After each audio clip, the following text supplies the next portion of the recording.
नसावे ओशाळ नसावे ओशाळ मग मानिते सकळ जाये ते पावे मान चाले बोलिले वचन। विश्वचैतन्य भगवान श्री ज्ञानोबराय वैराग्य भास्कर जगद्गुरु तुकोबराय तसेच भगवान परमात्मा यांच्या चरण नतमस्तकोन सेवेला सुरुवात करतो। या कीर्तनरूपी सेवेसाठी निवडलेला अभंग जगद्गुरु जगदवंदनी श्री संत श्रेष्ठ वैराग्याचे मूर्तिमंत पुतळे अखिल विश्वाचे परमार्थ प्राण संत हृदय सम्राट जगद्गुरु श्री तुकोबार यांचा 4 चरणाचा बहुतेक कोणाच्याही पाठांतरातला नसणारा आणि प्रस्तुत अभंगाद्वारे जगद्गुरु श्री तुकोबाराय सर्वमान्य लोकमान्य देवमान्य आदर्श आणि संस्कृती मान्य अशा मनुष्याच्या विकासाची सूत्रावली तुकोबाराने अभंगाद्वारे सांगितलेली आहेत। आपण कोणतं कर्म केल्याच्या नंतर काय केल्याच्या नंतर लोक आपल्याला मान देतील याचं प्रस्तुत तुकोबाराय या अभंगाद्वारे प्रतिपादित करत आहेत। बोलणं सोपं आहे पण तुकोबाराय म्हणतात तुम्ही तुमच्या जीवनातला ओशाळपणा टाकून दिला तर तुम्ही ज्या ज्या ठिकाणी जाता त्या त्या ठिकाणी तुम्हाला मान प्राप्त होतो। ओशाळपणा या शब्दाचा अर्थ आहे मिंदेपणा लाचारीपणा। याचाच ग्रामीण भाषेमध्ये दुसरं एक नाव आहे ज्याला आपण चमचेगिरी म्हणतो। हा जर मनुष्याचा स्वभाव काढून टाकला तर तुकोबाराय म्हणतात असा मनुष्य कुठेही गेला ना महाराज त्याला मान प्राप्त होतो पण हे काढून टाकणं सोपं नाही। मग अशा माणसाला तालुक्यात नाही जिल्ह्यात नाही ब्रह्मांडामध्ये जाऊ द्या लोक त्याचा हवा हवासा वाटतात कारण त्याची जीवन जगण्याची अशी पद्धत असते तो कोणाचाही बाकी ठेवीत नाही महाराज। म्हणून तुकोबाराय म्हणले राहू निधी बाकी ज्याची वस्तू घेतलेली ज्याचं दान घेतलेलं आहे ज्याचे उपकार आहेत की ज्याची त्याला टाकून देतो म्हणजे ज्याची त्याला परत करतो। आणि असा मनुष्य जगामध्ये फिरला तर तुकोबाराय म्हणतात व्हावा वाटे जना तुका म्हणे साठी गुन्हा। त्याने जो गुण प्राप्त केलेला आहे त्याच्याविषयी लोकांना प्रेम वाटतं आदर वाटतं। असं अभंगाचा आशय विठाला। आज तर लोक म्हणते सुरुवातीला पेटलं होतं गाड्या आहे का नाही। एका तोला मोलाचे महाराज अगदी इंद्रोवदीन मृदंगम जय जय सुकुमारा कीर्तनी इंद्रदेवाच्या मृदंगाला लाचविल असे दोन्ही मृदंगाचार्य माझ्याबरोबर आलेले आमच्या बीड जिल्ह्याचं वैभव अगदीच माझ्या भाषेमध्ये आमच्या वडोणी तालुक्यातील बीड जिल्ह्यातील मृदंगाचं दुसरं नाव म्हणजे आमचे माऊली महाराज खोटे महाराज देखील या ठिकाणी उपस्थित झालेले आहेत। महाराज माझ्याबरोबर आलेले नाहीत मी त्यांच्याबरोबर आलेलो आहे त्यांना सुद्धा धन्यवाद देतो। बघा खरंच गायक वादक चांगले असले की महाराज काय कार्यक्रमाचं तुम्हाला आता हा आनंद कळालाच असेल ना। तुम्हाला जर कोणी विचारलं महाराज स्वर्ग कुठं आहे बाहेरच्या माणसाने फक्त त्याला म्हणायचं दादा आमच्या गावात येऊन बघ तुला स्वर्गच दिसेल कारण एवढं मोठं वैभव आहे का नाही। गायनाचार्य मृदंगाचार्य आपलं पुण्य पावन श्री क्षेत्र हे राम वडगाव आहे आणि मी बोलून गेलो प्रतिवर्षाप्रमाणे याही वर्षी गावकरी मंडळीच्या वतीने हा सप्ताह आयोजित केलेला आहे। पुनश्च एकदा तुमच्या माझ्याकडे सेवा आलेली आहे त्याबद्दल सर्वांना कोटी कोटी धन्यवाद देतो। विठाला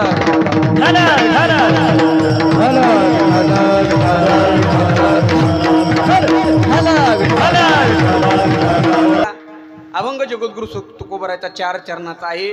बहुतेक अशा अभंगाला महाराष्ट्रातील कोणतेही कीर्तनकार हात घालत नाहीत आणि मला ती सवय बरं का म्हणून मी नेहमी महिन्यातून 1-2 अभंग नवीन निवडत असतो आणि परत त्या गावामध्ये जर गेलो तर अभंग नवीनच घ्यावा लागतो पण मला वाटतं हा अभंग जरा जास्तच नवीन आहे का नाही बरं का ना। मोबाईलमध्ये सर्च करून घेतला असेल त्याबद्दल धन्यवाद। अभंगातील भाव लय गोड आहे लक्ष देऊ नाही का बरं का। अर्थात प्रस्तुत अभंगाद्वारे जगद्गुरु श्री तुकोबारायांनी आदर्श जीवनाची सूत्रावली सांगितली। आपण म्हणतो ना हा आदर्श मनुष्य आहे। आदर्श मनुष्य कशावरून ओळखायचा आदर्श जीवनाची सूत्रावली जगद्गुरु श्री तुकोबाराय सांगतात। तुकोबाराय म्हणतात ज्या व्यक्तीने आपल्या जीवनामध्ये गुणाचं संपादन केलं आणि दुर्गुणाचा नाश केला असे माणसं समाजाला हवे हवेसे वाटतात। म्हणून तुकोबारायांनी अभंगाचा उपसंहार अभंगाच्या शेवटच्या चरणातून केला एवढं लक्षात राहू द्या। विठाला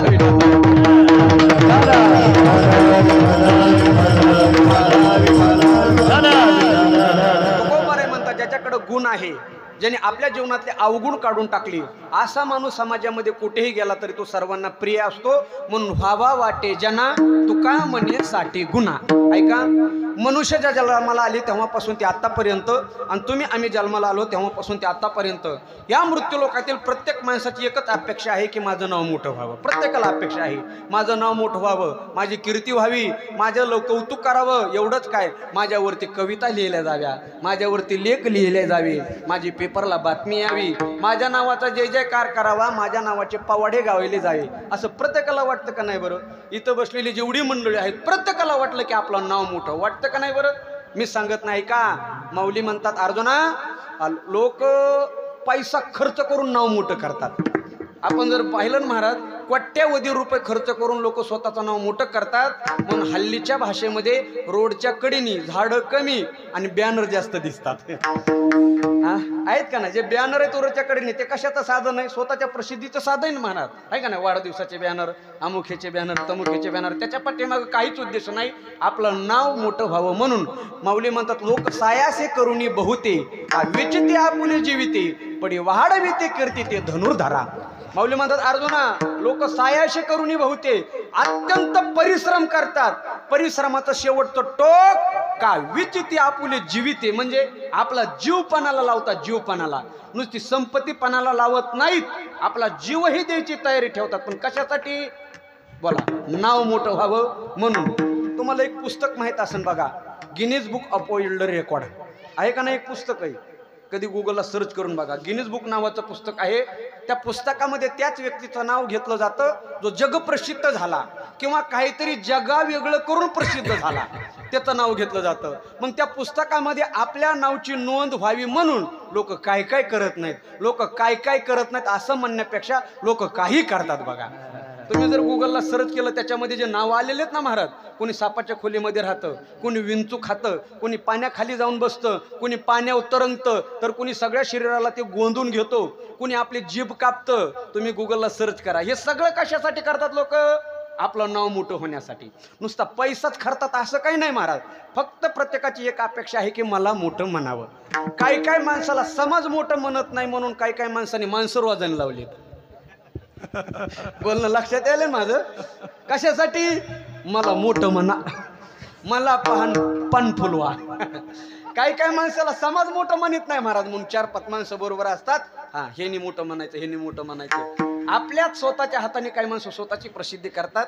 मी ऐका बरं का, मी कीर्तनाला चाललो होतो बरं का. संध्याकाळचं कीर्तन होतं. आमची गाडी सावकाश चालली. एक तालुका लागला, तालुका. आणि नेमका महाराज त्या तालुक्याच्या नेत्याचा वाढदिवस होता. आता मी तालुका सांगणार नाही बरं का, तुम्हाला लगेच नेता कळून कोणचा आहे ती. लगेच माझ्यावर 3री केस. ऐका ऐका. आणि मग त्या तालुक्याचा जो नेता होता त्याचा वाढदिवस होता आणि अख्ख्या तालुक्यामध्ये त्याचे बॅनर लावलेले होते. साहेबांना वाढदिवसाच्या हार्दिक हार्दिक शुभेच्छा. मी ड्रायव्हरला सांगितलं जरा गाडी सावकाश चल, मला बॅनर मापायची. किती? या कडीपासून त्या कडीपासून बॅनर मापली तर 100 बॅनर होते. होय महाराज, किती? 100. मी म्हणलं ज्या अर्थी 100 बॅनर लावलेत त्या अर्थी साहेब मोठे असले पाहिजेत. गाडीवर बघितली, म्हणलं आपल्याला वेळ आहे, चला ओळख होईन, साहेबाला वाढदिवसाच्या शुभेच्छा देऊ आणि पुढच्या कार्यक्रमाला निघून जाऊ. साहेबाच्या घरी गेलो, म्हणलं साहेब तुम्हाला जन्मदिवसाच्या हार्दिक शुभेच्छा. ते म्हणले महाराज तुम्ही इकडं कुठं? अहो म्हणलं यावंच लागणार, अख्ख्या तालुक्यात तुमचे बॅनर लावलेले आहेत. नाही म्हणले आपण तेवढं समाजाचं काम केलंय. अहो म्हणलं पण एवढे बॅनर असतात का? नाही म्हणले समाजाचं आपल्यावर प्रेम आहे. अहो म्हणलं पण एवढे? नाही आपलं समाजावर प्रेम आहे. अहो म्हणलं पण साहेब 100 बॅनर लावतात का? 100. ते म्हणले महाराज किती म्हणलात? मी म्हणलं माझ्या डोळ्याने आपले 100 बॅनर आहेत. ते म्हणले मी 150 बॅनरचे पैसे दिले ते 100च काय लावले. यालाच माऊली म्हणतात लोक सायाशे करुणी बहुते का विचिते आपुले जीविते पण वाढविते कीर्ती ते धनुर्धरा.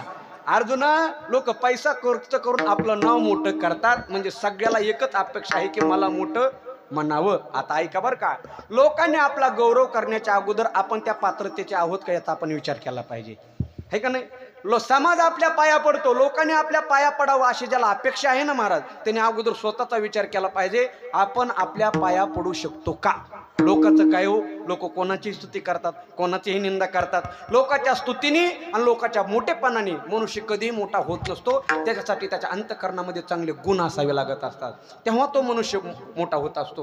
जेव्हा एखादा सत्पुरुष आपलं जीवन जगून संपवतो महाराज, मग त्या सत्पुरुषाच्या आयुष्याविषयी समाज काय म्हणतात, लोक काय म्हणतात, त्याचे मित्र काय म्हणतात, त्याचे पाहुणे रावळे काय म्हणतात, याच्यावरून त्याचे मोठेपणा कधी कळत नाही. आणि माणसाचा मोठेपणा वाघ्या कुत्र्याच्या गर्दीमध्ये तर कधीच कळत नाही.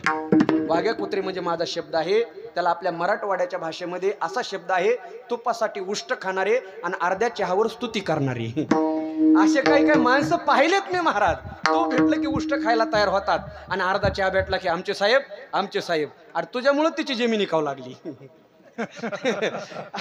जवळचे माणसं महाराज असा मोठेपणा देतात, काय सांगा. वा वा, आमच्या साहेबासारखा माणूस नाही असं हरभऱ्याच्या झाडावर चढवतात, असं दणक ना पडतात ना सगळं संपत. म्हणून एक वाक्य सांगू का महाराज, नारळाच्या झाडावरून पडल्यावर जेवढं लागत नाही ना तेवढं हरभऱ्याच्या झाडावरून पडल्यावर लागतं बघा.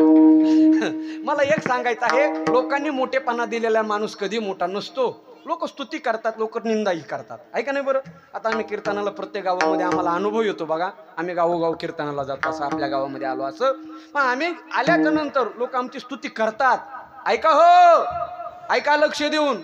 काय आजचे कीर्तनकार महाराष्ट्रभर प्रसिद्ध असलेले असे गावामध्ये आपल्या कीर्तनकार आलेले आहेत. आजचं कीर्तन कालच्या कीर्तनपेक्षा जोरात होणार आहे. मला जरा बरं वाटतं. काय म्हणतात ते, आजचं कीर्तन कालच्या कीर्तनापेक्षा जोरात होणार आहे. मला जरा बरं वाटतं. महाराज असं ताणून कीर्तन करतो आणि कीर्तन झाल्यावर ते पुकारायला येतात, वा काय महाराजांनी कीर्तन केलं. उद्याचं कीर्तन आजच्या कीर्तनकारापेक्षा जोरात होणार आहे. आमच्या तोंडावर हा अनुभव आहे बरं. ते पुकारणारे सुद्धा असे गावामध्ये ठराविक माणसं आहेत बरं का, म्हणजे नियोजित माणसं आहेत. मला एकदा असा अनुभव आला बघा. दुपारचं कीर्तन होतं, दुपारचं कीर्तन. मी कीर्तनाला गेलो आणि ते जे गावातले संयोजनकार असतात ना पुकारणारे, इथं कोणी असेल तर ते सोडून बरं का, नाहीतर ते समोरच येणार नाहीत. एक आपलं घरचा आहे जवळचा म्हणून आहे सांगायलो. कीर्तनाला गेलो बाबा आणि ते पुकारणारे नव्हते गावातले, कोणीतरी पुकारलं बा चला चला कीर्तनाला. आणि कीर्तन झाल्यावर जे मेन पुकारणार आहे ना तो आला, पण तो नेमका दशक्रिया येऊन आला होता. सावडाचा कार्यक्रम झाला, दशक्रिया झाला, अंत्यविधी झाली, तो तिकडून आला. जसा आला तसा त्याच्या हातात माईक दिला. मग त्याने चालू केलं, वा वा वा काय महाराजांनी सुंदर केलं, एकदम नंबर एक कीर्तन केलं. सगळ्या गावकऱ्याच्या वतीने महाराजांना भावपूर्ण श्रद्धांजली. म्हणलं जगू दे बुवा, आताची गाडी रुळावर आली. मला सांगायचं काय, लोक कोणाची स्तुती करतात, कोणाचीही निंदा करतात. लोकांनी स्तुती केल्याच्या नंतर माणूस स्तुती होत नाही, माणूस मोठे होत नाही. त्याच्यासाठी अंतःकरणामध्ये तसले गुण असावे लागतात. विठ्ठल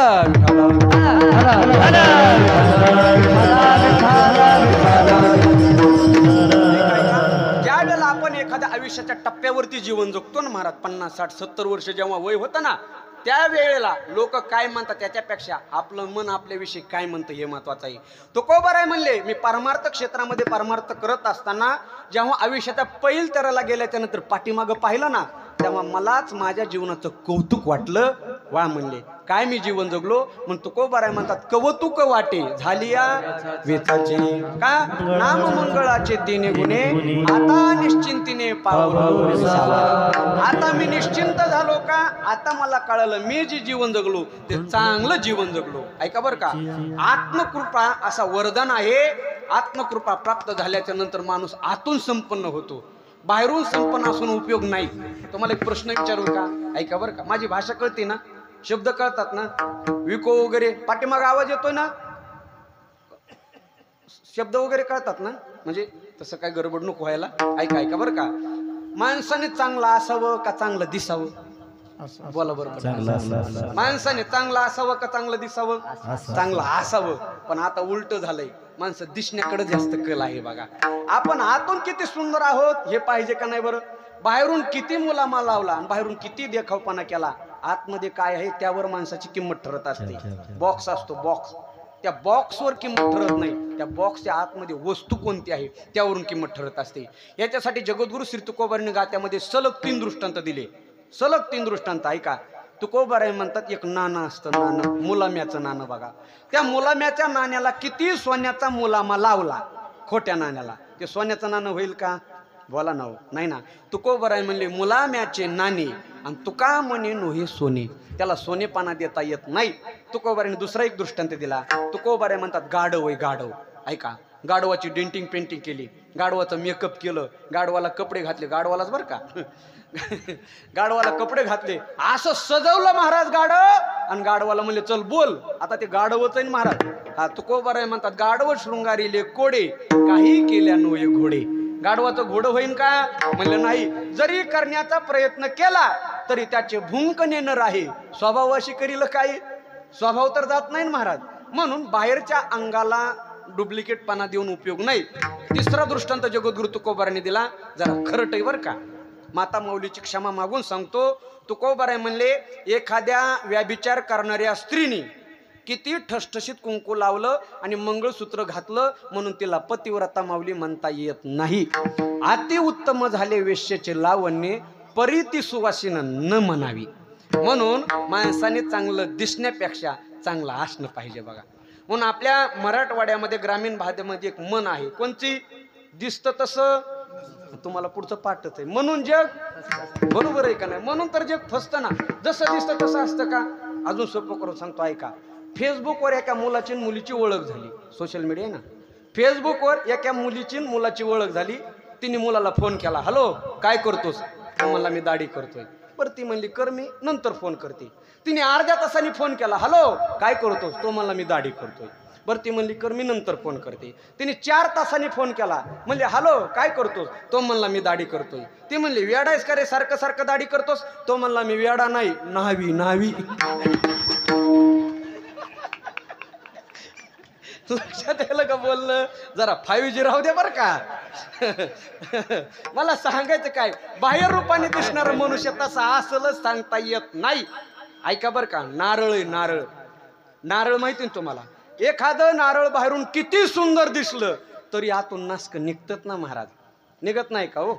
एखादा खऱ्या आयुष्यामध्ये रावणासारखं जीवन जगणारा मनुष्य पात्र करण्याची वेळ आली ना, हुबेहूब तो श्रीरामासारखं पात्र करू शकतो.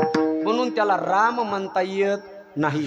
तुकोबाराय म्हणले तुम्ही जसं आतून शुद्ध होत जाता हळूहळू तुम्हाला अख्खं ब्रह्मांड शुद्ध झालेलं दिसतं. तुकोबाराय म्हणले होईल झाला अंगे देव जो आपण तयाशी त्रिभुवन अवघे देव. तुम्ही जर आतून देव झालात तर तुम्हाला अख्खं जग कसं दिसल? देव दिसल. आणि आतून जर आपण दुर्गुणाने युक्त असू तर तुकोबाराने दुसरं प्रमाण दिलं. तुकोबाराय म्हणले तुका म्हणे शुद्ध नाही जो आपण तयाशी त्रिभुवन अवघे खोटे. म्हणून एक जुनी मन आहे बघा, कोणची? जशी दृष्टी तशी सृष्टी. आपण महाभारतातली घटना ऐकलेलीच आहे.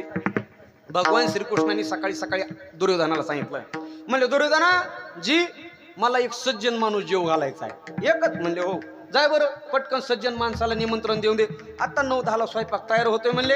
आणि पटकन चांगला सज्जन ज्याने आयुष्यामध्ये पाप केलेलं नाही, जो आयुष्यभर चांगला वागला, जगा आणि जगू द्या तत्वावरती ठाम आहे, जो परमार्थ करतो, ज्याच्या गळ्यामध्ये तुळशीचं पवित्र माळ आहे, असा सज्जन फक्त एक माणूस आणून दाखव. पण काम कोणाला सांगितलं होतं?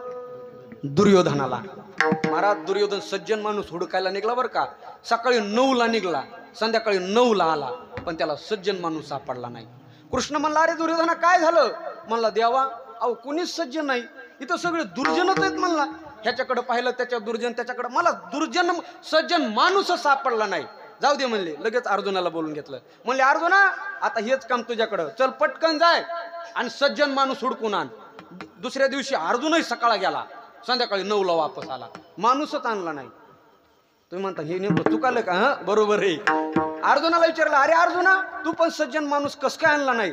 अर्जुन म्हणला देवा तुम्ही एक माणूस सांगितला होता, अख्खं गावच सज्जन आहे, नेमकं आणू कोणाला?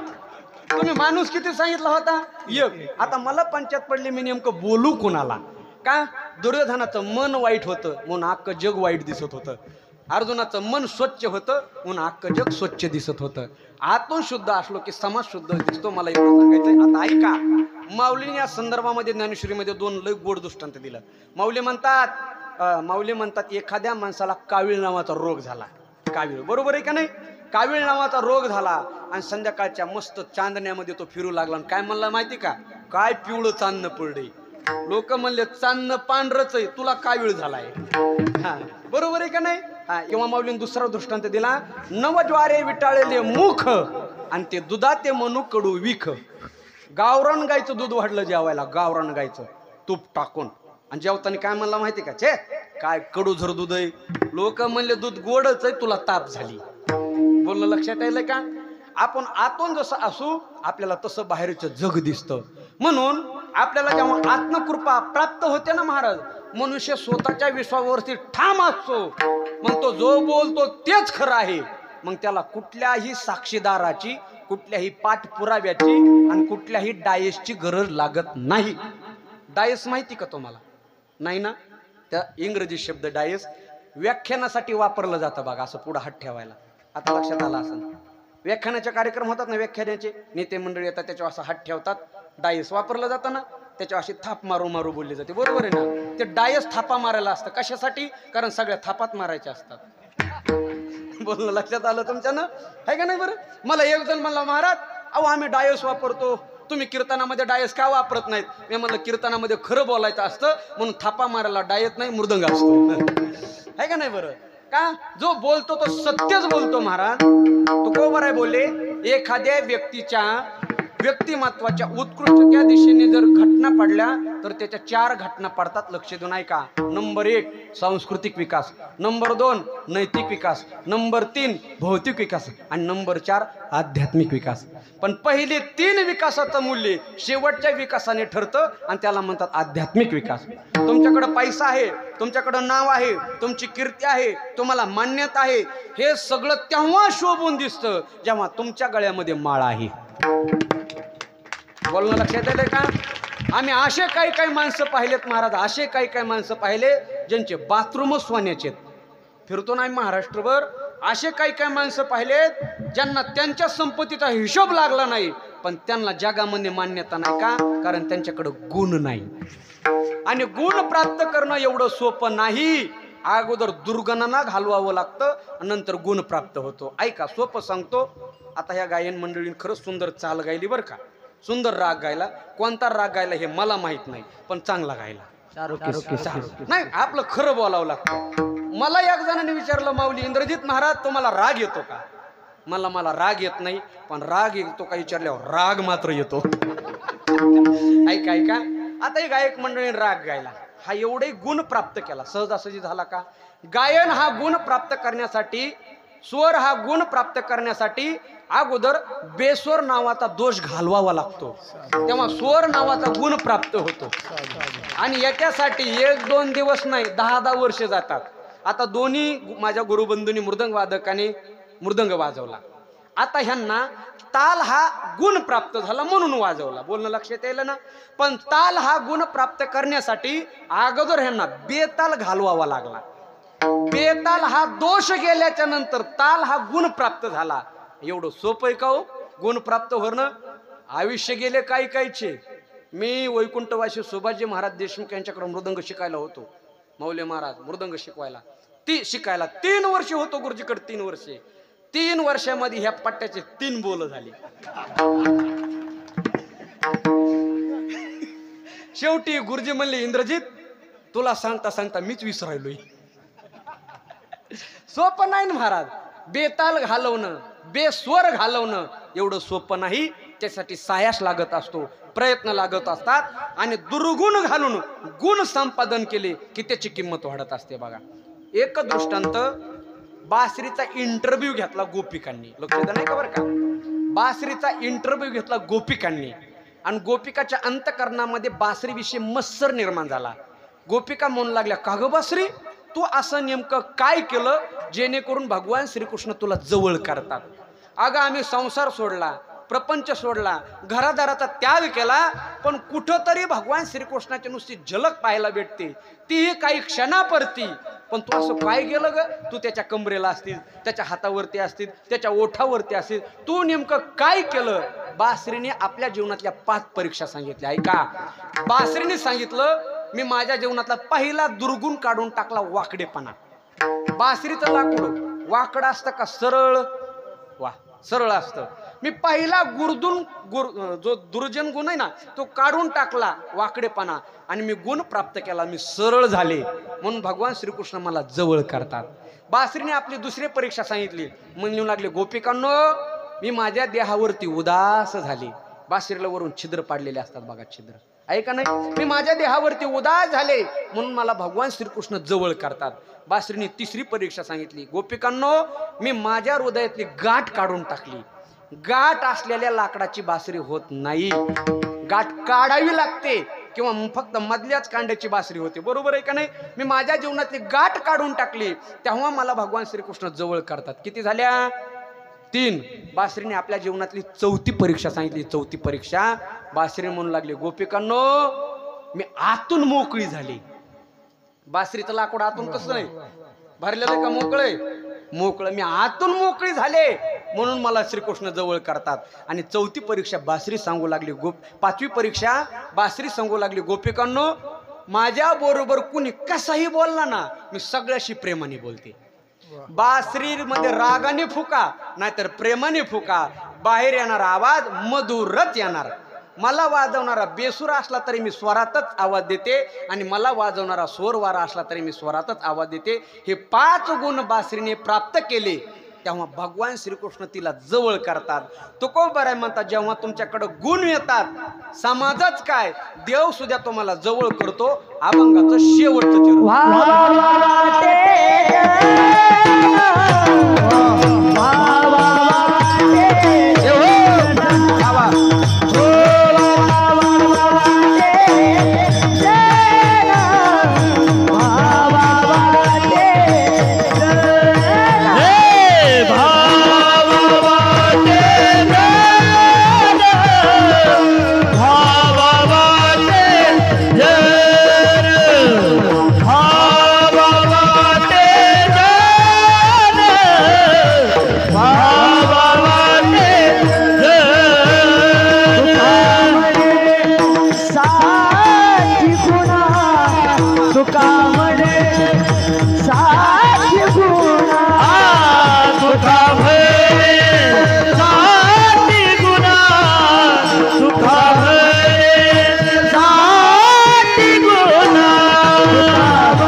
अभंगाच्या शेवटच्या चरणातून उपक्रम चालू करतात. समाजाला तुम्ही व्हावा वाटता समाज तुमचं कौतुक करतो समाज तुमच्यावरती जीव ओवाळून टाकतो. त्याचं एकमेव कारण आहे तुका म्हणेसाठी गुन्हा. अन्वय करून जर शब्द जोडले ना तुका म्हणेसाठी गुन्हा ज्यांना व्हावा वाटे. लोक व्हावा करतात तुमचं गुण गातात कशामुळं तुमच्या गुणामुळं. या बॉक्सला कोण किंमत देतो? हा आपला 3.5 हाताचा खोका नाही. खोका सगळ्याचे खोके सारखेच आहेत महाराज इथं बरोबर आहे का नाही. ह्याला कोण किंमत देतो? म्हणून बोललो ह्याच्यात जे मटेरियल भरलेलं आहे त्यावरून मनुष्याची किंमत आहे. तुका म्हणेसाठी गुन्हा. इथं गुणाला प्राधान्य आहे बॉक्सला किंमत नाही. ऐका या पृथ्वी तलावरती 231 देश आहेत आणि 750 अब्ज माणसं आहेत. सगळे माणसं सारखेच आहेत. इथं दिसायला सारखे असं बोलत नाही.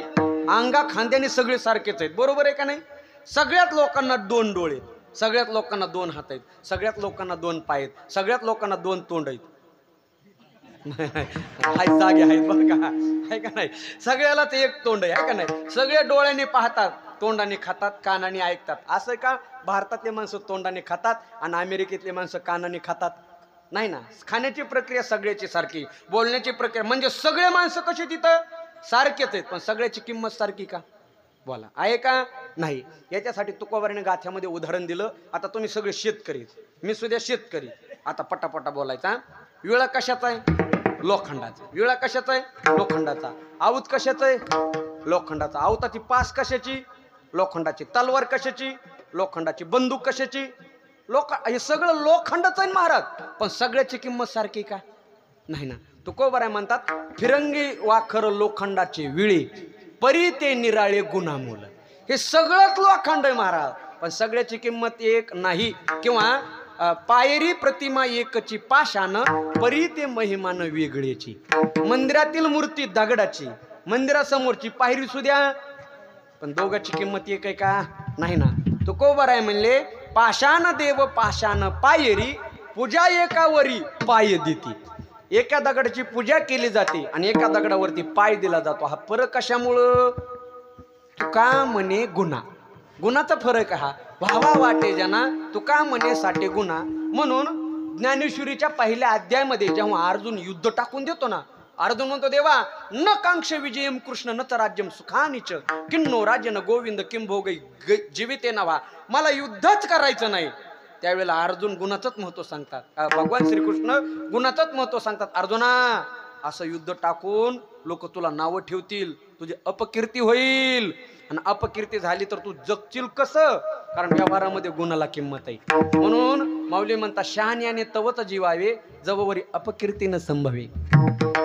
संभवी ससच्या कीर्तीर मरणा दतिरिच्यते. महाराज माननीय पुरुषाचा अपमान जरी झाला ना, त्याला वाटतं मी मेलो काय की. आता ज्याला मानत नाही त्याचा अपमान झाला काय. त्याला घरात बायको शिव्या देते, त्या लोकांच्या शिव्या खाल्ल्या काय वाटण का हो? ऐका नाही, अवगुणी माणसाला जगामध्ये किंमत नाही. आता एवढ्याच सिद्धांत आहे, गुणी माणसाला जगामध्ये किंमत आहे. म्हणून व्हावा वाटे जना तुका म्हणे साठी गुन्हा. अवगुण्याला कोण किंमत देतो? अवगुण्याला लोक जवळ सुद्धा करत नाहीत, आणि असतात बरं का प्रत्येक ठिकाणी. म्हणून मी नेहमी सांगत असतो माऊली, अजून शकुनी मेला नाही, अजून मंथरा मेली नाही, प्रत्येक गावामध्ये आहे. म्हणून दुर्योधन वाढायले. बरोबर आहे का नाही? अशा अवगुणित महाराज. गावातल्या 100 मांजरी आडवे जाऊ द्या, माझं बोलणं खरंच आहे. आणि माझं बोलणं म्हणजे रेडीमेड कपड्याचं दुकान आहे. ते कुणाच्याच मापाचं शिवलेलं नसतं, पण कोणाला तरी फिट येतं. माप घेऊन शिवित नाही मी ते, पण बसतात कोणाला तरी. मग ते लोक मला जाताना असे डापरून बघत येत. पुढल्या वर्षी यायचं नाही काय केला. ऐका म्हणून म्हणलं माझं रेडीमेड कपड्याचं दुकान आहे बघा. ऐका, गावातल्या 100 मांजरी आडव्या जाऊ द्या, सप्ताह होतो. पण एकच दुर्जन आडवा गेला की सप्ताह मोडतो. अवगुणी माणसाला जगामध्ये किंमत नाही महाराज. एका साधेत काय, एका गावात एक अवगुणी माणूस होता. कुणाचंच काय चांगलं होऊन दिलं नाही. काही चांगलं असलं की मधातच काहीतरी वाटोळ करायचा. पाहुणे बघा आले ना, कुठं आलात म्हणलं रामभाऊच्या पोराला. त्याच्या पोराला तर गुरु येतही. असं काही काही माणसं आहेत, कुणाचं चांगलं होऊन दिलं नाही महाराज, कुणाचं. आणि ते हळूहळू म्हातारा झाला. आता वयानियमाप्रमाणे तर थकताना आता ह्याला चिंता वाटू लागली माऊली. कोणती? काही मी उद्धार पावेलं नाही, मी मेल्याच्या नंतर गावाचं वाटोळ कोण करीन. लक्षात आलं ना बोलणं? चिंता कशाची? मी जर मेलो तर गावाचं वाटोळ कोण करीन. त्याने आयडिया केली. आयडिया अशी केली, गावकऱ्याची मिटिंग घेतली. म्हणला हे बघा, मी आयुष्यभर लय पाप केलंय, माझा मरण चांगलं येणार नाही हे मला माहिती, पण मला चौघाच्या खांद्यावर नेण्या इतकी सुद्धा माझी लायकी नाही. गावकरी म्हणले नेमकं काय म्हणणं आहे? तो म्हणला जर मी मेलो ना, मला चौघाच्या खांद्यावर नेऊत नका, माझ्या पायाला दोरी बांधा, मला असं वडीत वडीत न्याजा. गावकरी म्हणले तू न सांगायच्या अगोदर आम्ही हेच करणार होतो, कारण तू त्रासच तेवढा दिला आणि मी आला महाराज हो. आता हेनेच सांगितलं होतं आणि गावकरीची इच्छा होती. म्हणले हे बघा, चला पुढारी पुढारी पुढे या. गावातले हो चला, सरपंच उपसरपंच कीर्तनकार गायक वादक का ह्याच्या पायाला दोरी बांधायची ना महाराज. सगळ्या कामाला पुढे इकडच महाग कशासाठी. आणि मग बांधली दोरी, धरा हातात म्हणले दोरी. हातात दोरी धरली, ह्याला असं वडीत वडीत चालवलं.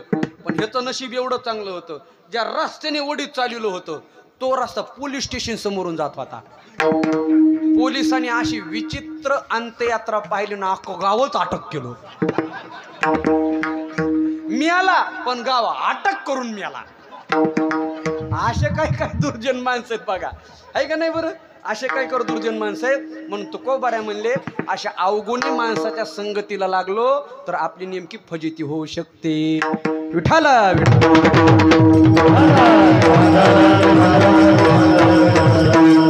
तुकोबाराय म्हणले अवगुणाचे हाती होय अवघीच फजिती. आपली फजिती होते ना महाराज. ते काही शहाणे माणसं असतात का? हा, तुम्हाला जर येडे माणसं बघायचे असले ना, अजून फरक सांगू का? ऐका बरं का. वेडा माणूस वेगळा आणि मूर्ख माणूस वेगळा. बोलणं लक्षात आलं का? वेडा माणूस वेगळा आणि मूर्ख माणूस वेगळा. ज्याला कळत नाही त्याला वेडा म्हणायचं, ज्याला कळत नाही त्याला वेडा म्हणायचं, आणि ज्याला कळत नाही हेही ज्याला कळत नाही त्याला अवगुणी म्हणायचं. तुम्हाला जर अशी माणसं बघायची असतील ना, पुण्यामध्ये येरवडा आहे बघा. येरवडा नाव ऐकून असाल ना. महाराष्ट्रातले सगळे येडे तिथंच भरलेले आहेत येरवड्यामध्ये. किती येडे सांगतो तुम्हाला. त्या येरवड्यातल्या येड्यांनी मिटिंग घेतली. कुणी? लक्षात येईल बोल ना. हां, येरवड्यातल्या येड्यांनी मिटिंग घेतली आणि असा ठराव पास केला, आपल्यातला जो सगळ्यात जास्त येडा त्याचा आपण सत्कार करू. ते म्हणले आपल्यातला सगळ्यात जास्त येडा कोण? दुसरा वेडा म्हणला डॉक्टर. म्हणला डॉक्टर कस काय रे? तो म्हणला आपण येडे म्हणून येतय, ते शहाणा असून येतय. याला म्हणायचं येडे. आणि मग महाराज एक येड असा नळ चालू केला होता. नळ एक येड्याने नळ चालू केला, नळाखाली असा हातरुमाल धरला. इकडे द्या, लक्ष द्या बर का. पुन्हा रेंज जाईल, पुन्हा उपयोग नाही काही. माऊली एक जणांनी मला फोन करून हसला. घरी गेलो फोन केला आणि हसायला लागला. मी म्हणलं काय झालं? मला विनोद आता शिक लक्षात आला. मी झोपलो नाही रात्रभर असं होऊनी. ऐका ऐका, एक येड्याने नळ चालू केला. नळ नळाखाली असा हातरुमाल धरला. डॉक्टर तिथून चालली. म्हणले येड्या काय करायला? तो म्हणला मासे पकडायलो. कशा वाट? डॉक्टरला वाटलं हे पागल आहे, ह्याच्या कुठं नादाला लागता. डॉक्टर तिथून निघून गेले आणि अर्ध्या तासाने परत आले. तिथं चालू नळ चालू, नळाकडे हातरुमाल धरलेला. काय म्हणलं होतं हे? मासे पकडायलो. मग डॉक्टरने विचारलं येड्या पकडले का मासे? तो म्हणला येडेत काय हो, नळा वाट कुठं मासे येतात का?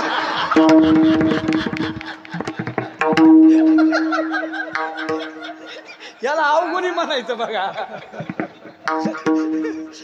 महाराज 1999 साली ऐका, 1999 साली तिथे डॉक्टर होऊन गेले. डॉक्टर, त्या डॉक्टरने एक प्रयोग केला होता. लय महाराष्ट्रभर प्रयोग आणला. डॉक्टरने काय प्रयोग केला? सावधारावर का असा प्रयोग केला.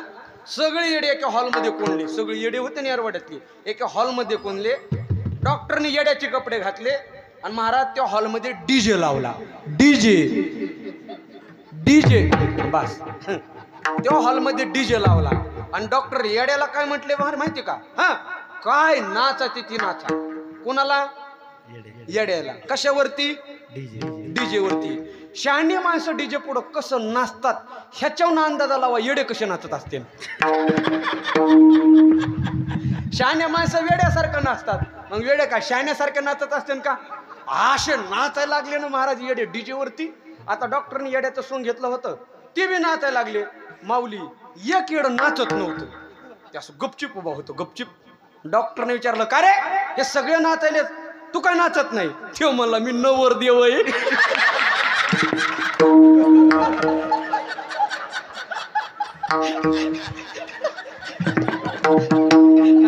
आता झोपत नाही ती.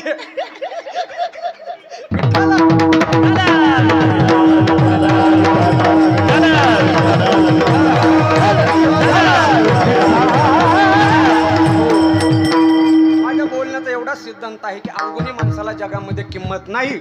तुम्ही तुमच्या शक्तीने, तुम्ही तुमच्या चातुर्याने जर गुण संपादन केले तर तुकोबाने म्हणले व्हावा वाटे जाना तुका म्हणे साठी गुन्हा. इथं गुणाला महत्व, गुणाला महत्व. महाराज दुसरं एक सांगू का? अवगुणी माणसाला गुणवान माणसं किंमत देत नाहीत, याच्यात काहीच नवल नाही. अवगुणी माणसाला अवगुणी माणसंच किंमत देत नाही, ही त्याची खरी विटंबना आहे. लक्षात आलं का बोलणं? आजही जगामध्ये रावणाच्या जातीचे माणसं नाहीत असं नाही बरं का. जातीचे म्हणजे अनुकरण करणारे, रावणासारखं वागणारे माणसं कमीत का? आहेत, पण आतापर्यंत कोणीही रावणाचं मंदिर बांधलं नाही.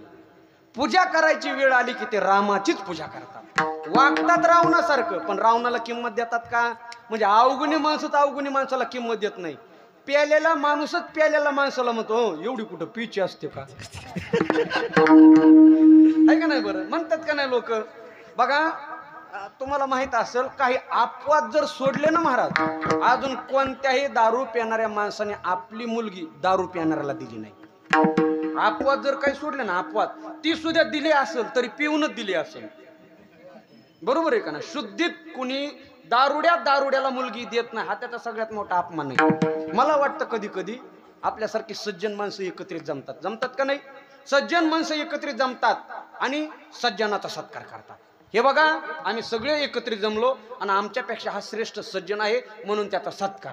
मला वाटतं सगळ्या अवगुण्यांनी कधीतरी एकत्रित यायला पाहिजे आणि सगळ्यात जास्त प्यानारा शिंचुरी त्याचा सत्कार केला पाहिजे. पण करत नाहीत का? अवगुणी माणसाला अवगुणी माणसं किंमत देत नाहीत.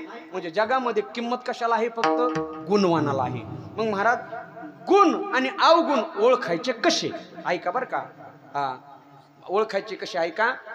सूत्र असं आहे, शास्त्र असं सांगतं, संपूर्ण कुंभो न करोति शब्दम अर्धो घटो घोष मुपैति नूनम विद्वान कुलील न करोति गर्भम गुणिर्विहीना बहुजल्पयंती. आता अर्थ सांगतो.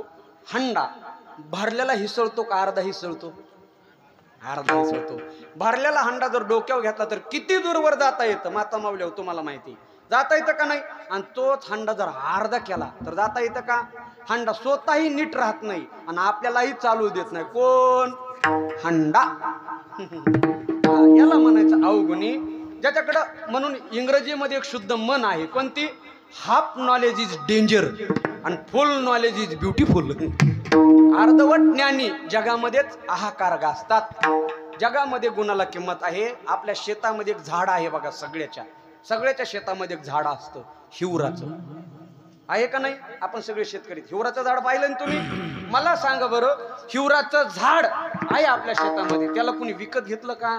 तुम्ही द्या एखाद्याला विकत, काय फुकटनी म्हणावून येतं का हिवराचं झाड? बरं जाऊ द्या.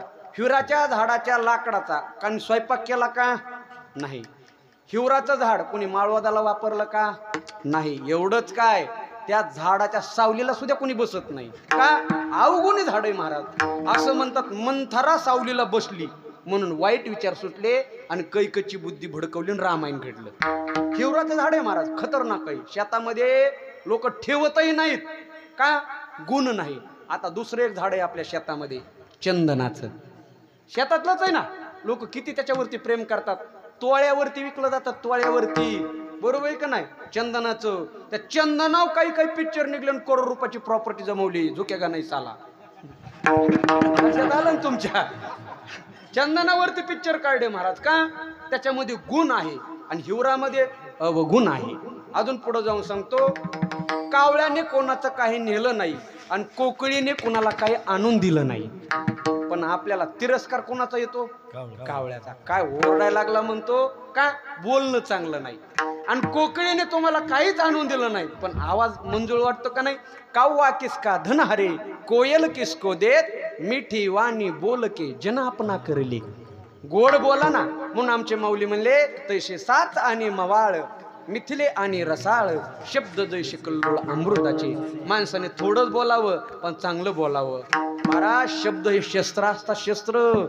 शास्त्राचा घाव भरून निघतो पण शब्दाने लागलेला घाव मरेपर्यंत इसरत नाही. पण बोलत असताना सांभाळून बोला आणि चांगलं बोला. काही माणसे असे बोलतात, एखादा माणूस महाराज बोलला की काहीच चांगलं होत नाही. काहीच. एका गावात एक माणूस होता, तो बोलला की काही बिघडायचं. सगळ्या गावकऱ्यांनी मिळून पट्टी केली, ह्या गाव कुंभमेळ्यात पाठवलं. कुंभमेळ्यात जा म्हणले, जरा लग्न होते गावाकडचे, पट्टी करून कुंभमेळ्यात पाठवलं. म्हणले वापस येऊ नको, नेमकं ह्याच्या घरातल्या मुलीचं लग्न जमलं. आणि हे म्हणले गावकऱ्याला धन्यवाद बा, किमान आता हा 6 महिने तरी येऊ नये. घरच्याला अपेक्षा होती. नेमका हळदीच्या दिवशी टपकला. घरातले माणसं म्हणले, हे बघ आता आलास ना, गप बसायचं, तू बोलायचं नाही का? तू नीट बोलच नाही. मला काय किंमतच नाही का? ते म्हणले किमतीचं जाऊ दे, तो बोलायचंच नाही. ते म्हणला काही झालं तरी बोलायचं नाही का? ते म्हणले काही झालं ना, तो बोलायचंच नाही. म्हणला उद्या लग्नात मंडप पेटला तरी बोलायचंच नाही का? बघा बोलला पण कसा बोलला, आपशिकूनच बोला. हे बघ ह्याच्यामुळं तुला कुंभमेळ्यात पाठवलं होतं म्हणले. वापस कस काय आला? तुला म्हणलं ना काही झालं तरी बोलायचं नाही. ते म्हणला मला काय किंमत आहे, किमतीचं जाऊ दे म्हणले. तू शब्द सुद्धा काढायचा नाहीस. म्हणला काही झालं तरी? म्हणले अजिबात नाही. तेव्हा म्हणला उद्या लग्नात नवरदेव मेला तरी बोलायचंच नाही का? बोलला, पण कसं बोलला? अपशकूनच बोलला. आयाला अवगुण आहे. असे माणसं असतात बघा. असे माणसं कोणाला आवडतील सांगा बरं? पण कोकिळेचं गायन कानाला तृप्त करतं का? गोड बोलते. माझा एवढ्या सगळ्यांचा एकच सिद्धांत आहे की जगामध्ये किंमत आहे गुणाला. बरोबर आहे का नाही? म्हणून मनुष्याने भौतिक विकासाच्या दृष्टीने विकास करायचा ठरला तर अगोदर आपल्या अंतःकरणातील गुणाचा विकास केला पाहिजे. बाहेरचा विकास होत राहील. पण सध्या हल्लीच्या जीवनामध्ये काय झालंय सांगू तुम्हाला. आपल्या हिंदू धर्मामध्ये नव्हे तर सगळ्या धर्मामध्ये सगळ्यात मोठी एक प्रक्रिया आहे, त्याला लग्न प्रक्रिया म्हणतात. आहे का नाही? महाराज, लग्न साधारण समजू नका. विश्वातल्या सगळ्या नात्याची उत्पत्ती तिथून आहे. नुसतं नवरा बायकोचं नातं निर्माण होत नाही त्याच्यातून. जगातले सगळे नाते लग्नापासून निर्माण होतात. लग्न अगोदर सासरा नव्हता, सासरा भेटला. लग्न अगोदर सासू नव्हती, सासू भेटली. साडू, मेवणी, पाहुणे, रावळे कुठून आहेत? लग्नापासून. म्हणजे किती मोठी प्रक्रिया आहे. लग्न ही प्रक्रिया गुण पाहून केली पाहिजे, पण लग्न ही प्रक्रिया सौंदर्य पाहून केली जाते. म्हणून हल्लीच्या काळामध्ये घटस्फोटाचे प्रकार वाढलेले आहेत बघा. अजून सोपं सांगू का? तुम्हाला जर असं वाटत असेल एखादी बिल्डिंग 100 वर्ष टिकावी, किती? 100 वर्षे, मग त्या बिल्डिंगचा पाया मजबूत पाहिजे का तिचा कलर चांगला पाहिजे? पाया मजबूत पाहिजे. कलर पाहून बिल्डिंग केली किती पडणार आहे? लग्नामध्ये गुण पाहून मुलगी केली, आयुष्यभर तिचे टोटे सोसावे लागणार आहेत. लक्षात नाही का? पण झालं काय? मुलीकडचे मुलाकडची संपत्ती पाहतात आणि मुलाकडचे मुलीचं सौंदर्य पाहतात. बरं, ते सौंदर्य खरं पण नसतं महाराज. सगळं ब्युटी पार्लर मधलं लांबी लावलेलं ते सौंदर्य काय खरं आहे का? खड्डे भरलेलं सौंदर्य. अहो, लग्नाच्या दुसऱ्या दिवशी नवरदेवाला कळाला नेमकी बायको कोणती. ते कन्फ्यूज झालं. दुसरीच आली काय घरात म्हणून का? ते मेकअपच तसलं. मी सत्य बोलतो महाराज, लग्नामध्ये सध्या मेकअपचा एवढा खर्च आहे, अर्ध वराड त्या खर्चावर जीवन निघून. आता पुतणीचं लग्न केलंय म्हणून सांगतो. सोपं नाही ते. अर्धा खर्च त्याचाच आहे आणि सगळा देखाव खर्च. माऊली ग्राफिक सांगू का? ऐका बरं का. तो हात धुवून तिच्या पाठीमागं लागला होता. तो हात धुवून तिच्या पाठीमागं लागला होता. तिने तोंड धुवून दाखवलं तेव्हा विषय संपला.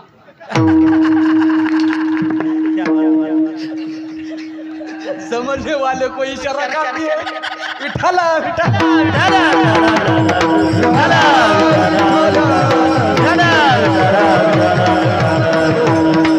माझं एकच म्हणणं आहे की लग्नामध्ये गुण पाहून मुलगी केली पाहिजे. बरोबर आहे का नाही? आपण सौंदर्य पाहून मुलगी करतो म्हणून घटस्फोट वाढलेले आहेत. भांडणं तणणं ह्या केसेस कशामुळे वाढल्या हो? तिथं ताळमेळ जुळला नाही गुणाचा, सौंदर्याचा ताळमेळ जुळला आणि ते काही दीर्घकाळ टिकणार नाही म्हणून भांडणं तणणं होतात. होतात का नाही चोपदार? होतात. असं कोण आहे की ज्याच्या आयुष्यामध्ये भांडणं झालेत का नाही? किती वेळेस बघा. खरं बोलतेत महाराज, खरं बोलतेत. आमच्या सुद्धा होतात आणि होत नाहीत का? एका माता माऊली नवऱ्याला सहज विचारलं, सहज म्हणली होय व. हे म्हटला काय? ते म्हणले तुम्हाला झाडावर चढता येतं का हो? ते म्हणला नाही बा. ते म्हटले काय हो, तुमच्यापेक्षा माकडं बरी येत. भरा भरा भरा झाडावर चढते. त्याला असला राग आला ना. त्यांनी 15 दिवस प्रॅक्टिस केली. कशाची? झाडावर चढण्याची. 15व्या दिवशी बायको जवळ गेला आणि मला हे बघ, मला आता असं भरभरा झाडावर चढता येतं. ते म्हणले मग माकडात तुमच्यात काय फरक आहे? ते झाडावर चढते, तुम्ही झाडावर चढतात. होतातच महाराज. सोपं आहे काय? काल माझा मित्र मला आळंदीत भेटला बरं का माऊली.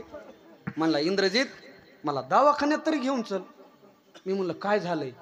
म्हणला माझे पुढचे 2 दात पडलेत. म्हणलं कशाने पडले? म्हणला सांगायसारखंच नाही. म्हणला मी दवाखान्यात नेत नाही म्हणलं त्याला. ते म्हणला सांगतो पण कुणाला सांगू नको. म्हणलं असलं मला कीर्तन सोडून आठवतच नाही. म्हणलं खरं सांग काय झालं? ते म्हणला बायकोनी भाकरच लय कडक केली. म्या म्हणलं वेडायस का रे तू? वेडायस का? मर्दासारखा मर्देस म्हणलं. बायकोनी भाकर लय कडक केली होती म्हणतो. बायकोला म्हणायचं भाकर लय कडक झाली, मी अजिबात खात नाही. तो म्हणला खात नाही म्हणलं होतं म्हणून तर पडली.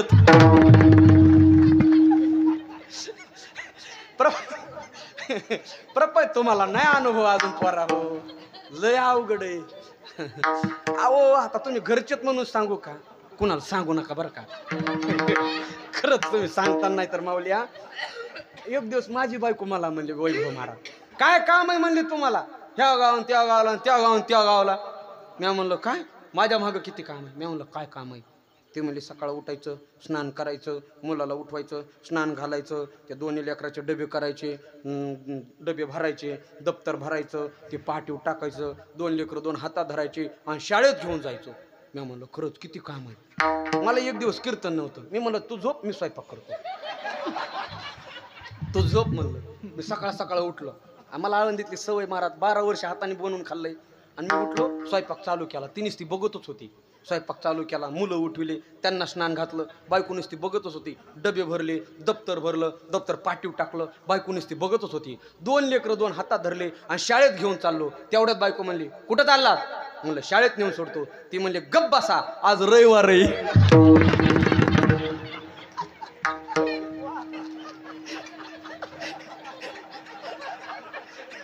सगळं काम करून घेतलं.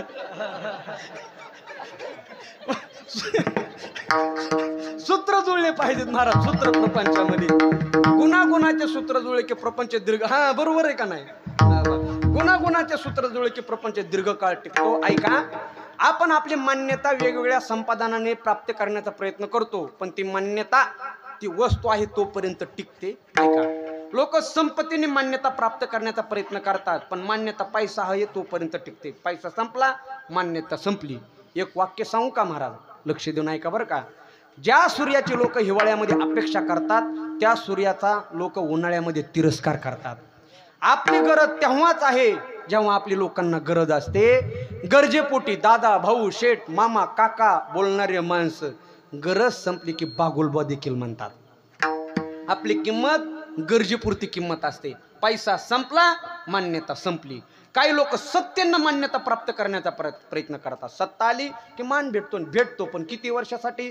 सत्ता आहे तोपर्यंत. सत्ता गेली मान्यता संपली. काही माणसं दहशतीने मान्यता प्राप्त करण्याचा प्रयत्न करतात ती पण कुठपर्यंत टिकते दहशत आहे तोपर्यंत. काही माणसं दुसऱ्याच्या जीवावरती मान्यता प्राप्त करण्याचा प्रयत्न करतात पण ती पण मान्यता तो आहे तोपर्यंत टिकते. ऐका माऊली युट्यूबला टाकू नका. पश्चिम महाराष्ट्रामध्ये बैलाच्या शर्यतीत बघा. बैलगाडा शर्यत आहे ना माझ्या केस आहे बरं का त्याची. मी एक वाक्य बोललो होतो. वाक्य असं होतं ते की बैलावरती मान्यता प्राप्त करणारा किती मोठा बैल असेल. लक्षात आलं का बोलणं.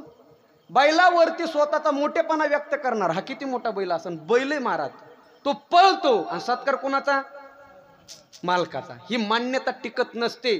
मग ध्रुवताळाकरपर्यंत ज्याची आपल्या मान्यता टिकावी चंद्र सूर्य असेपर्यंत आपली कीर्ती व्हावी ह्याच्यासाठी नेमकं काय करावं लागेल बरं.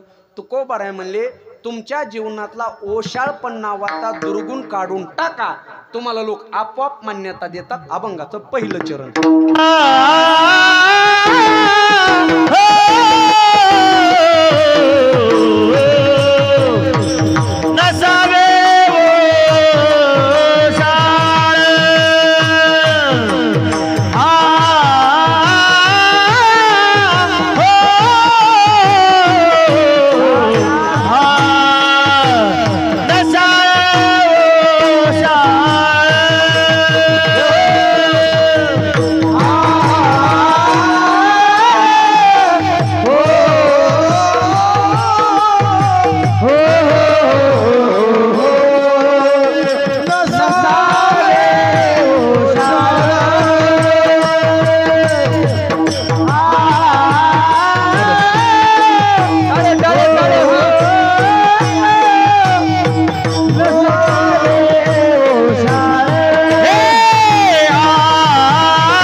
तुकोबा म्हणले तुम्हाला जर खरंच तुमचं गुण प्राप्त करून घ्यायचं असेल, जगामध्ये तुमचं नाव व्हावं, जगामध्ये कीर्ती व्हावी आणि जगाने तुम्हाला मान्यता द्यावी असं जर वाटत असेल तर अगोदर आपल्या जीवनातला एक अवगुण काढावा टाकतो.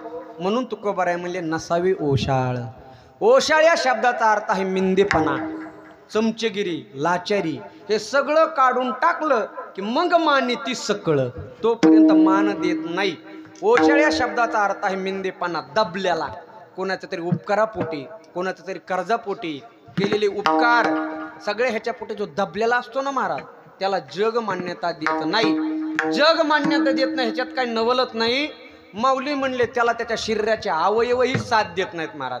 मिंदा मनुष्य जो असतो ना, मिंदा मनुष्य, तो बोलतो एक पण डोळे सांगतात एक, तो बोलतो एक त्याचे हात सांगतात एक, तो बोलतो एक पण त्याच्या शरीराचे अवयव सांगतात एक. म्हणून माऊलीने सांगितलं दिटी नोही मिनदी, बोलणे नोही संदिग्धी, आणि कवनेशी राहटही बुद्धी पालटेची ना.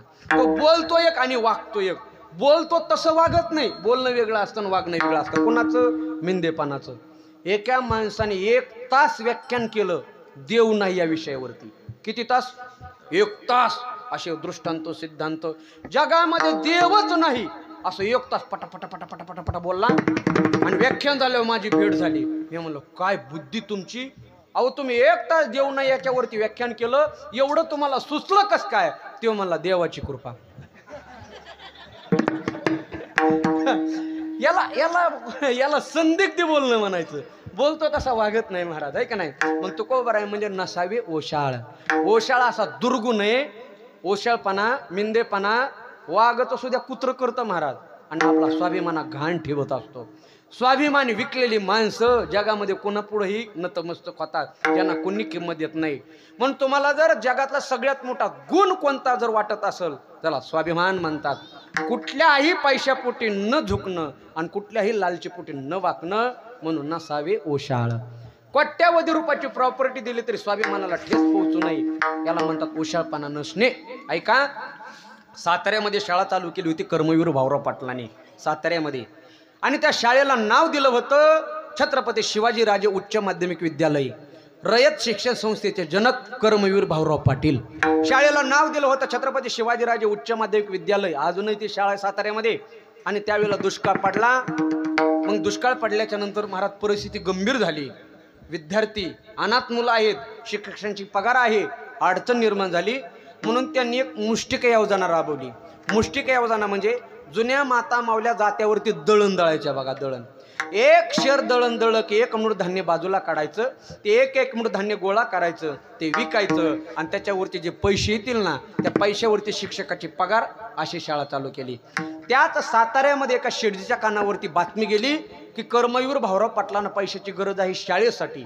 त्यांनी भाऊराव पाटलांना एक पत्र लिहिलं आणि सांगितलं भाऊराव पाटील तुम्ही माझ्याकडे या, तुम्हाला काय पैसे पाहिजे ते देतो. भाऊराव पाटलांनी आपली बैलगाडी जुंपली, शेडजीकडे गेले. त्या काळामध्ये त्या शेडजींनी भाऊराव पाटलांना 1 लाख रुपये मोपून दिले. किती?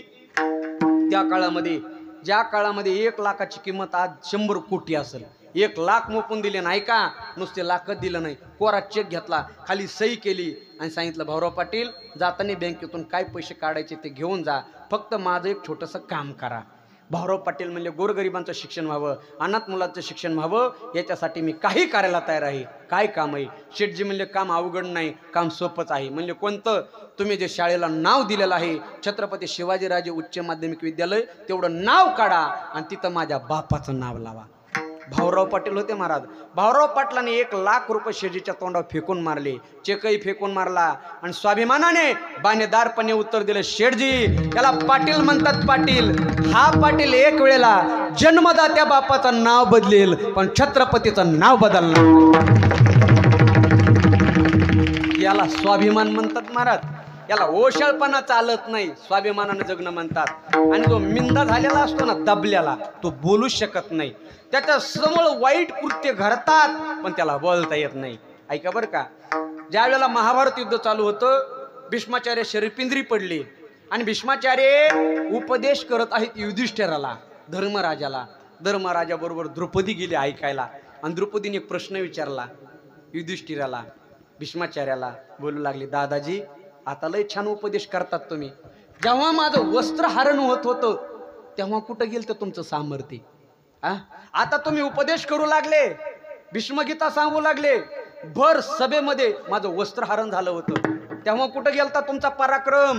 भीष्माचार्य म्हणले, द्रौपदी मी दुर्योधनाच्या अन्न खाऊन मिंदा झालो होतो, ओशाळ झालो होतो, माझ्याकडे तेव्हा सामर्थ्य होतो, पण मी त्या उपकारापोटी दबलेलो होतो, त्यामुळे मी तुला मदत करू शकलो नाही. म्हणून तुकोबाराय म्हणले नसावे ओशाळ.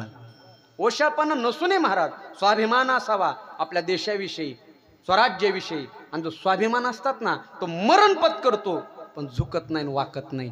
ऐका, ज्या वेळेला औरंगजेबने छत्रपती संभाजीराजांना संगमेश्वर त्या ठिकाणी पकडलं आणि पकडल्याच्या नंतर 40 दिवस हाल केले. मारायचंच होतं तर एका तासात मारलं असतं, मारायचंच होतं तर 10 मिनिटात मारलं असतं. अगोदर स्वाभिमान मारायचा होता. आणि मग महाराज आपण इतिहास जाणून आहात, 40 दिवस वेगवेगळे प्रयोग केले, मारण्यासाठी नाही, स्वाभिमान मारण्यासाठी. अगोदर तलवारीचे वार केले, त्याच्यामध्ये मीठ भरलं, स्वाभिमान गेला नाही. डोळे काढले साळया घालून, स्वाभिमान गेला नाही. हाताची नख काढली, स्वाभिमान गेला नाही. एवढंच काय, जीभ कापली, स्वाभिमान गेला नाही. शेवटपर्यंत स्वाभिमानाने ताट मान करून जगदंब जगदंब शब्द येत होते. हे सगळं कशासाठी आलं बरं? स्वाभिमान असावा महाराज. ओशाळ माणसं असं करू शकत नाहीत. आणि हे जर सविस्तरच पाहायचं असेल तर आत्ताच काल परवा जो चित्रपट रिलीज झाला छावा, हा एकदा नक्कीच पहा बरं का. हा तुम्ही म्हणता कशामुळं?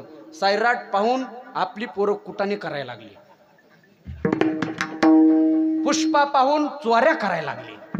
आता त्यांना जर स्वाभिमान जागा करायचा असेल, छावा दाखवला पाहिजे. स्वाभिमान जागा करायचा असेल तर, बरोबर आहे का नाही?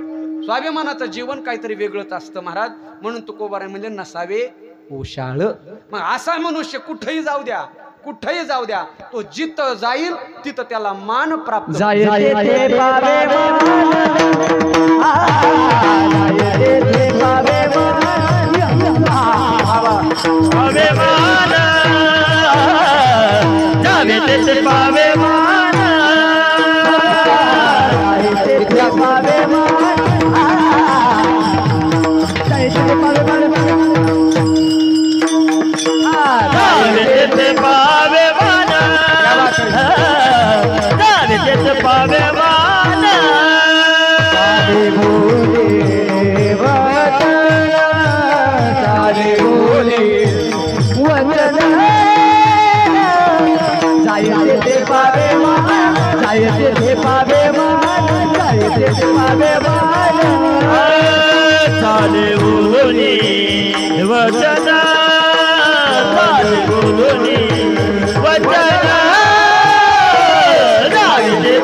ज्याने आपल्या जीवनातला ओशाळ नावाचा दुर्गुण काढून टाकला, मग तो मनुष्य तालुक्यात नाही, जिल्ह्यात नाही, घरात नाही, मग ब्रह्मांड मध्ये कुठेही गेला ना महाराज, कुठेही, तरी त्याला तिथं मान प्राप्त होतो. म्हणून जाये तेथे पावे मान आणि चाले बोलिले वचन. तो जो बोलला लोक तेच सत्य मानतात. कशामुळं? ओशाळपणा काढल्यामुळं. ऐका, माऊली राहतात आळंदीमध्ये, आपण सगळे जाणकार मंडळी आहात.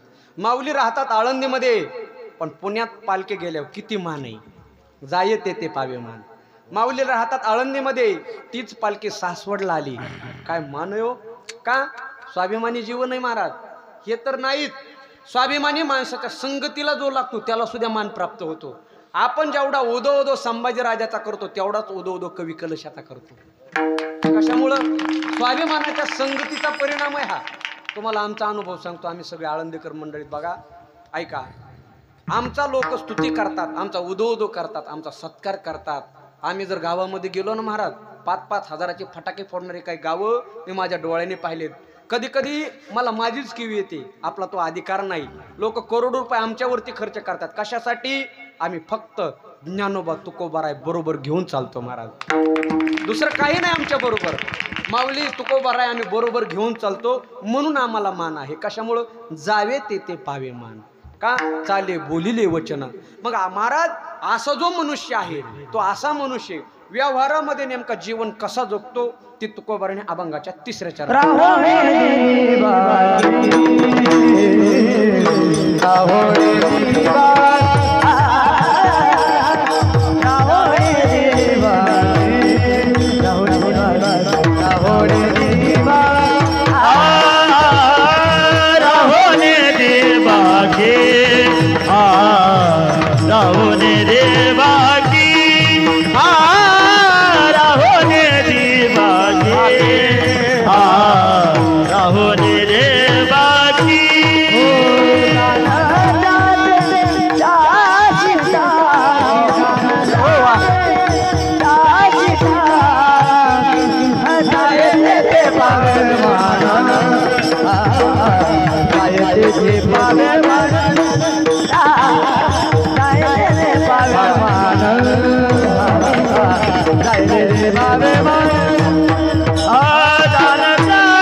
चरणामध्ये अशा व्यक्तिमत्वाचं स्वरूपाचं जीवन जगण्याची पद्धती सांगितली.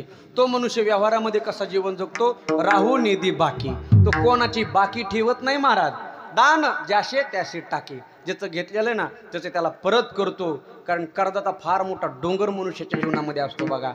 काही काही माणसाला कर्ज असल्यावर झोप येत नाही आणि काही काही माणसाला कर्ज नसल्यावर झोप येत नाही. असे काही काही माणसं आहेत ना, यावत जीवे सुखम जीवेत ऋणम कृता घृतम दिवेत भस्मीभूतस्य देहस्य पुनरागमन कुतः चाणक्यवादी. उष्ण काढा, कर्ज काढा, कशासाठी? यावत जीवेत सुखम जीवेत, सुखाने जगण्यासाठी. म्हणजे सुखाने जगायला पैसा लागतो ना, मग ऋणम कृता घृतम दिवेत, कर्ज काढा आणि तूप खा. त्याला म्हणला कर्ज फेडायचं कसं? भस्मीभूतस्य देहस्य पुनरागमन कुतः. असे काही काय माणसात मेल्यावर कशाला काय फेडायचंय, असे काही काय माणसात नाही. एखाद्या दुकानदाराकडे अशी उधारी करतात महाराज, त्यांनी उधार द्यायचं बंद केलं की दुकान बदलित पण उधारी देत नाही. मग त्याला म्हणलं अरे गावातले सगळे दुकानं झाले, गाव बदलायचं पण उधारी द्यायची नाही का? नाही ऐका बरं का, मी नेहमी सांगत असतो दादा हो, व्यवहारामध्ये कुणाची पैसे बुडू नका. कारण उष्ण्या घेतलेल्या पैशाच्या झाडाला पनवतीचं मूळ असतं आणि तळतळाच्या फांद्या असतात, त्या कुणालाही सुखाने जगू देत नाहीत. म्हणून राहू निधी बाकी, दान ज्याशे त्याशे टाकी. मृत्यू लोकामध्ये 2 प्रकारचा वर्ग आहे, एक कृतज्ञतेने जीवन जगणारा आणि कृतज्ञतेने जीवन जगणारा. कृतज्ञ आणि कृतज्ञ. काही काही माणसं कृतज्ञ नाहीत, घेतलेल्या उपकाराचे अपकार करतात, परतफेड अपकार करतात. कृतज्ञता सगळ्यात मोठा नमुना भस्मासूर. भस्मासुराला वरदान दिलं होतं भगवान शंकरांनी, तू ज्याच्या डोक्यावर हात ठेवशील तो जळून भस्म होईल. हिने अगोदर प्रयोग केले आणि महादेवाच्याच पाठीमागं लागला. कृतज्ञ. दुसरा नमुना सांगतो ऐका. बस कृतज्ञ मनुष्य कसा असतो ऐका, लक्ष देऊन ऐका बरं का, इतिहासातली घटना आहे. कृतज्ञ मनुष्य कसा असतो महाराज? इसवी सन 1190 साली, इसवी सन 1190 साली आपल्या भारत देशामध्ये सगळ्यात मोठं नालंदा विश्वविद्यालय होतं. नालंदा 600 एकरमध्ये विश्वविद्यालय होतं आणि तिथले आचार्य होते आचार्य कृष्णाचार्य, ज्यांना यजुर्वेदाचं ज्ञान होतं. आणि त्याच वेळेला आपल्या भारत देशामध्ये बख्तयार खिलजी, अल्लाउद्दीन खिलजीचा पुतण्या बख्तयार खिलजी यांनी आक्रमण केले. आक्रमण केल्याच्या नंतर एका जंगलामधून जात असताना त्याला सर्पदंश झाला, सर्पदंश. आणि सर्पदंश झाल्यावर तो मूर्छित पडला. त्या सैनिकांना सेवकाला अशी बातमी कळाली की जवळच नालंदा विश्वविद्यालय आहे आणि तिथल्या धर्मगुरूला विष उतरण्याची कला आहे, ज्ञान आहे. त्यांचा तो लावाजामा नालंदा विश्वविद्यालयाकडे आला, प्रार्थना केली, बख्तयार खिलजीला सर्पदंश झालेला आहे, काहीतरी प्रयोग करा, पण विष उतरलं पाहिजे. आचार्य कृष्णाचार्य संत आहेत महाराज, त्यांचं हृदय मृदू आहे आलेल्या यातिथीवरती उपकार करणं संतांचा ठेवा असतो. आणि मग महाराज त्यांनी झाडपाल्याचं औषध केलं, मंत्रतंत्र केले आणि बक्तराज खिलजीचं विष सगळं उतरून गेलं. ज्यावेळेला तो सावध झाला ना, त्याला आश्चर्य वाटलं, एवढं मोठं ज्ञान इथल्या धर्मगुरूकडे आहे. त्यांनी विनंती केली, तुम्ही तुमच्या धर्माचा त्याग करा, आमच्या मुस्लिम धर्माचा स्वीकार करा आणि आमच्या धर्मगुरूला हे ज्ञान सांगा. आचार्य कृष्णाचार्य म्हणले, मी ज्ञान सांगायला तयार आहे पण धर्म सोडायला तयार नाही. या रागापोटी बक्तराज खिलजीने अख्खं नालंदा विश्वविद्यालय पेटून दिलं. ज्याच्यातले पुस्तकं 6 महिने जळत होते. याला म्हणायचं कृतघ्न. आपल्यावरती ज्यांनी उपकार केले त्यांची शाळा पेटून दिली. अशी माणसं आहेत ना महाराज. पण तो जो मनुष्य आहे ज्याच्या अंतकरणामध्ये ओशाळपणा नाही, ज्यांनी गुण आपल्या जीवनामध्ये संपादन केलेले आहे, तो कोणाची उपकार ठेवत नाही. म्हणून राहू निधी बाकी आणि दान द्याशे त्याशी टाकी. अर्थात या अभंगामध्ये जगद्गुरु श्री तुकोबारांनी एका आदर्श मनुष्याची सूत्रावली सांगितलेली आहे. अभंगाचा आशय झालेला आहे. फक्त पुरुष मंडळी अशा 2 हात वर करा. फक्त पुरुष मंडळी. इकडचे मागचे अंधारातले द्या. आता तंबाखू टाकून द्या अंधारातले. केले का आता बरं? हा, मोठ्या प्रेमाने त्या भगवान परमात्म्याचं भजन करा.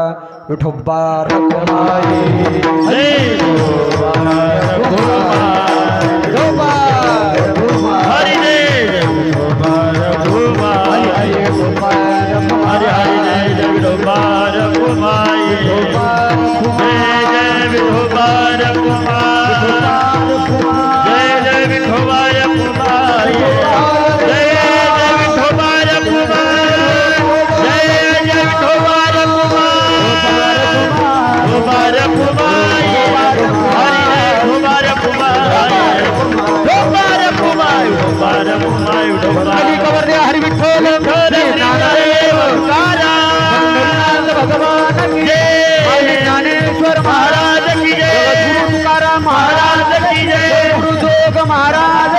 छत्रपती शिवाजी महाराज, धर्मवीर संभाजी महाराज, भारत माता जय. हर हर प्रभु रामचंद्र भगवान की जय. धन्यवाद. रोजची सवय ऐका. अभंगाचा सरळ भावार्थ झालेला 5 मिनिटं बाकी, बरोबर आहे का नाही? आता मी तुम्हाला एक प्रश्न विचारतो. तुम्हाला अखंड भारताचा इतिहास सांगायचा का महाराष्ट्रामध्ये मराठा साम्राज्यामध्ये पेशवाई कशी आली हे सांगायचं? तुमच्या